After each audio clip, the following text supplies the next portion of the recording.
जय श्री राम साथियों। आज मैं आपको बताने जा रहा हूँ एक ऐसे योग के बारे में जिसका नाम सुनते ही लोग थर थर काँपने लगते हैं, जिसका बहुत ज़्यादा महिमा मंडन किया गया है। उसका नाम है काल सर्प योग। काल सर्प योग के बारे में ज्योतिषियों में अलग अलग मत है।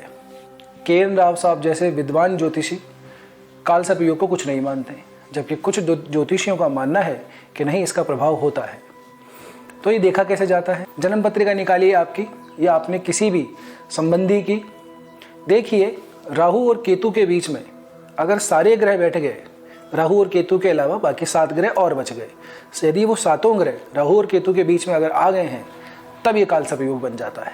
अलग अलग भावों से इसको देखा जाता है, अलग अलग इसके नाम हैं। लेकिन क्या ये हमेशा ही ऐसा होता है कि ये नकारात्मक प्रभाव देता है? जी नहीं।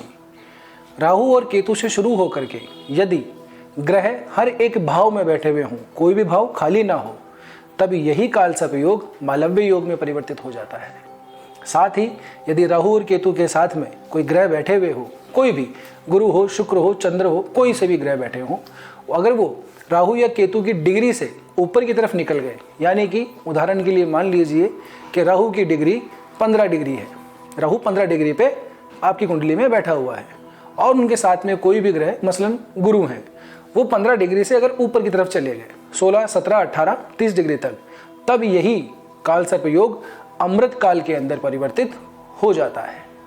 जी हाँ, लेकिन इसके दुष्प्रभाव भी देखे जाते हैं, क्योंकि सारे ग्रह राहु केतु के एक्सेस में आने की वजह से जो ग्रह हैं अपने शुभ फल देने में इतने सक्षम नहीं हो पाते हैं।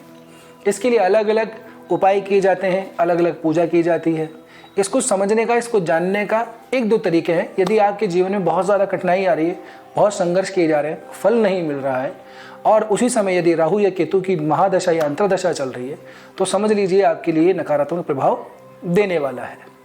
और यदि ऐसा नहीं है, आपका कोई काल सर्प योग अमृत काल में या मालव्य योग में या ऐसे ही किसी अच्छे सुयोग में परिवर्तित हो चुका है, जिन जातकों को इससे समस्या होती है उसकी 1-2 पहचान है।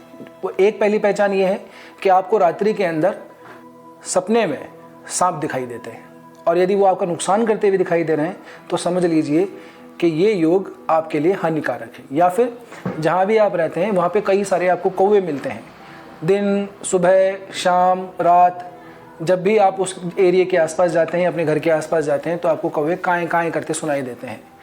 तो इसका मतलब ये है कि आपके लिए काल सर्प योग नकारात्मक प्रभाव दे रहा है, साथ साथ में कोई पितृ दोष जैसी समस्या भी आपके हो गई है। तो इसका निवारण करने के लिए आप बताइए, अपने आसपास किसी अच्छे ज्योतिषी को ढूंढिए, और नहीं है तो आप हमसे संपर्क कर सकते हैं। हम आपको उसका निवारण करेंगे और आपके जीवन की कठिनाइयों को कम या न्यून कर दें। इसके अच्छे फायदे भी हैं और इसके नुकसान भी हैं। मसलन सचिन तेंदुलकर, जवाहरलाल नेहरू जैसे लोगों की कुंडली के अंदर काल सर्प जैसी चीज़ देखी गई है, काल सर्प योग जैसी चीज़ उनकी कुंडली में विद्यमान थी, लेकिन उनको फर्श से उठाकर अर्श पे पहुंचा दिया, रंग से बनाकर राजा बना दिया। ऐसा ही कमाल है इस काल सर्प योग का। तो अपनी पत्रिका देखिए, यदि कोई समस्या है उसमें तो आप हमें बताइए। ऐसे ही और रोचक वीडियो के लिए बने रहिए हमारे साथ। वीडियो पसंद आई हो तो ज़्यादा से ज़्यादा इसको शेयर कीजिए।